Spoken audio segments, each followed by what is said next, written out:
ప్రస్తుతం తెలుగునాట స్టార్స్‌గా రాణిస్తున్న వారిలో స్టార్ కిడ్స్‌దే హవా. ఎప్పటికప్పుడు ఈ లిస్ట్ పెరుగుతూనే ఉంటుంది.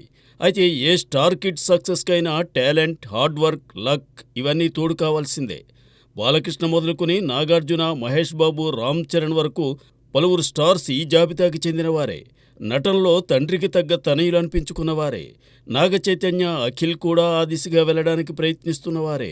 స్టార్ కిడ్స్‌లో ముగ్గురి డెబ్యూ కోసం గత కొంతకాలంగా ఇటు ప్రేక్షకులు, అటు పరిశ్రమ ఎంతో ఆసక్తిగా ఎదురుచూస్తోందనే చెప్పాలి. ఆ ముగ్గురు కూడా వేర్వేరు కాంపౌండ్‌కి చెందినవారే కావడం విశేషం.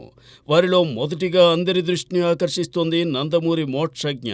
తాతయ్య నటరత్న నందమూరి తారక రామారావు, నాన్న నటసింహం నందమూరి బాలకృష్ణ వారసత్వాన్ని కొనసాగించేందుకు మోక్షు కూడా ప్రయత్నిస్తున్నాడు.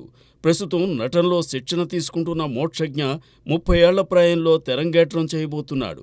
లేట్గా వచ్చినా లేటెస్ట్గా ఉండేలా తన డెబ్యూని ప్లాన్ చేసుకుంటున్నాడు ఈ నందమూరి అందగాడు. ఇక మెగా కాంపౌండ్ నుంచి పవర్ స్టార్ పవన్ కళ్యాణ్ తనయుడు కొణిదెల అకీరానందన్ కూడా కథానాయకుడిగా అరంగేట్రం చేసేందుకు సన్నాహాలు జరుగుతున్నాయి. మరో 2 సంవత్సరాల్లో ఈ 20 ఏళ్ల హ్యాండ్సమ్ డెబ్యూ ఇవ్వబోతున్నట్లు సమాచారం. అదేవిధంగా ఘట్టమనేని ఫ్యామిలీ నుండి కూడా 3వ తరం కథానాయకుడు తెరంగేట్రం చేయబోతున్నారు. అతను మరెవరో కాదు, సూపర్ స్టార్ కృష్ణ మనవడు, మరో సూపర్ స్టార్ మహేష్ బాబు తనయుడు గౌతమ్ కృష్ణ. ఇప్పటికే నేనొక్కడిలో చిన్నప్పటి మహేష్గా మురిపించిన గౌతమ్ మరో 3 ఏళ్లలో సిల్వర్ స్క్రీన్పై సందడికి సై అనబోతున్నాడట.